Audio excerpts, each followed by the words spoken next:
perhaps, is Callum Quinn, roles, responsibilities and skills of a sports coach in task 1. Off you go. In this task I'm going to be explaining 4 roles, 4 responsibilities and 3 skills. I'll also be using sports examples of different sports coaches that use each of these. I'm starting off with roles. Innovator. An innovator is a coach or a player who invents their own technique of doing better in the sport they participate in. So for the example I've used is the Fosbury flop, because he and his coach have found a way to jump higher so they succeed more. Yeah. Get higher. Yeah. So why is it important for him to be a good innovator as a coach? Because he does it differently to everyone else. Yeah. And then there's he'll have a way he'll have his own technique that he can basically master. Yeah, right. Next. Yeah. A friend is a coach that will help any of the participants that he coaches. So basically the example I've used is Sir Alex Ferguson with Wayne Rooney. So why is he going to be a friend? Because Alex Ferguson has helped Wayne Rooney with a lot of his personal issues and his anger problems on the pitch. So he's calmed down a lot. Good. So he's not fouling as often, etc. Yeah, so why is it important for a coach to be a friend then? So then the participants know they've got someone they can rely on other than the family. Yeah. Alright, yeah. An educator. An educator is someone who helps someone learn about the sport.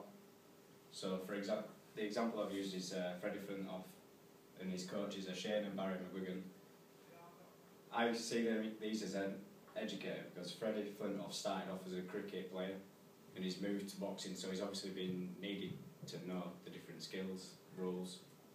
Yeah, good example.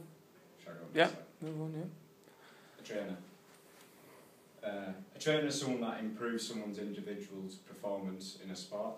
So, for the example I've used is Jessica Ennis and Tony Minchella. She does a heptathlon, is it? Yeah.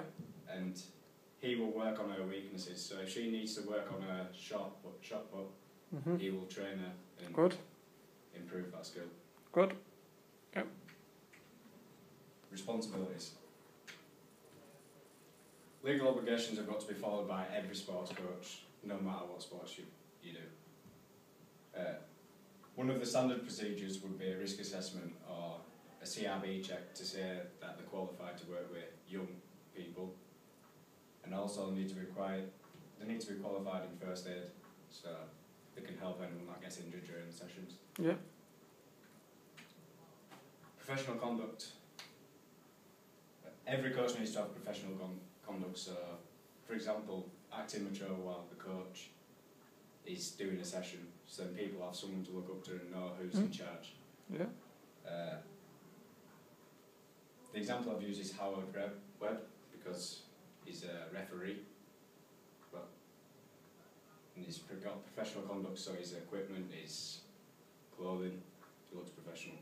Yeah, so how else would a coach look like professional then? Bringing the correct equipment and looking prepared for the session that they're running. Good, yeah.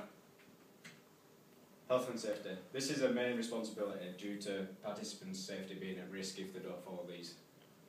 You'll need to do a risk assessment on the facility that you're taking part in, so you can ensure the participants' safety.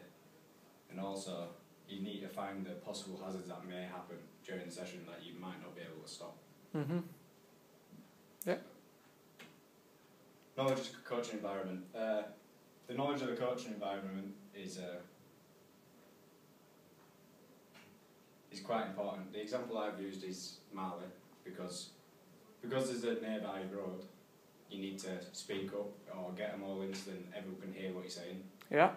And also I've used Sam Allardyce as an example because he knows the coaching environment because he uses Prozone stats. Right. So he knows everything that's going on the pitch. Good. Etc. Yeah. Skills.